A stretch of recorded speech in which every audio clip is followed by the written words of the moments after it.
وہ آپ ہی بس ہو. جس طرح بیچارے نے کالم لکھا, کل ایک بچہ دے کے گیا, میں صرف ابتدائی سطرہ پڑھ دیا ایڈیٹوریل ایکسپریس کا, اور یہ بیچارہ لکھتا ہے عبد القادر حسن, پاکستان کی مسجد بے اذاں. ابھی میں نے صبح کے اخبار نہیں دیکھے تھے اور مجھے علم نہیں تھا کہ اسلامی جمہوریہ پاکستان میں اتنا بڑا حادثہ ہو گیا ہے. میری پسند کا اخبار میرے ہاتھ میں دیتے ہوئے میری بیوی نے انتہائی شکستہ آواز میں کہا کہ اب چلو کسی دوسرے ملک چلتے ہیں, یہاں سے ہجرت کر جاتے ہیں. میں نے سخت پریشانی میں پوچھا کیا ہو گیا.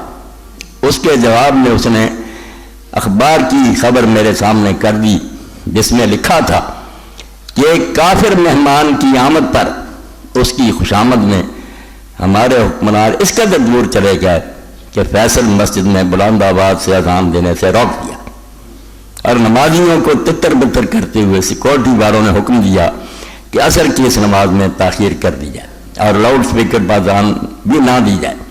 اس سے ہمارے مہمان کی دل آزاری ہوگی. لیکن ایک مسلمان نے یہ حکم ماننے سے انکار کر لیا اور تحت لفظ اذان دے دی, اور وہاں موجود دو چار ضدی مسلمانوں نے مل جل کر بعد نماز بھی ادا کر دی. دوسرے نمازیوں کو پولیس وہاں سے بھگا چکی تھی. اس تو اگے لکھدا ایک صحافی جڑا نال سی انہاں دے ٹونی بلیئر دے, اس آپ ہی میں نے پوچھا, ٹیلی فون کیتا جا کے, یار تہاڈا کی حال ہے؟ اس طرح تو سارے اپنے ملکاں جی جتھے ازیانے دہشت گرد سارے اتنے بھی نہیں ہوندا کہ تسی اتنے اپنے ملک جی. ہاں لکھدا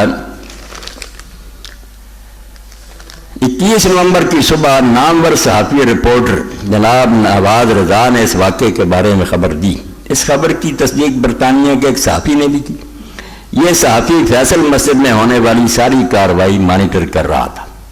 دارالحکومت کی انتظامیہ اسے وزیر اعظم ٹونی بلیئر کا سیکورٹی اہلکار سمجھتی رہی, لہذا اس صحافی نے اپنی آنکھوں سے حکومت کی روشن خیالی اور اعتدال پسندی کا مظاہرہ دیکھا, اور شام کو مجھے اس کی ساری رویداد سنائی.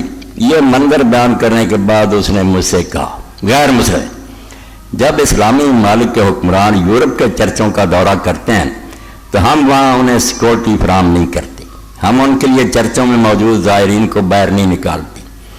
لیکن یہ آپ لوگوں کا کمال تھا, آپ نے ہمارے وزیر اعظم کے اعزاز میں نہ صرف مسجد خالی کرا دی بلکہ نماز تک نہ ہونے دی. کافر نے جھوٹ مارا, ویسے اپنے گرجاں کبھی بھی نہیں ایسا کرتے.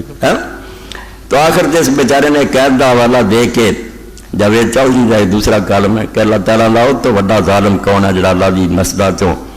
مجھے یوں محسوس ہوا جیسے اللہ تعالیٰ نے یہ آیت ہم جیسے لوگوں کے لیے اتاری تھی.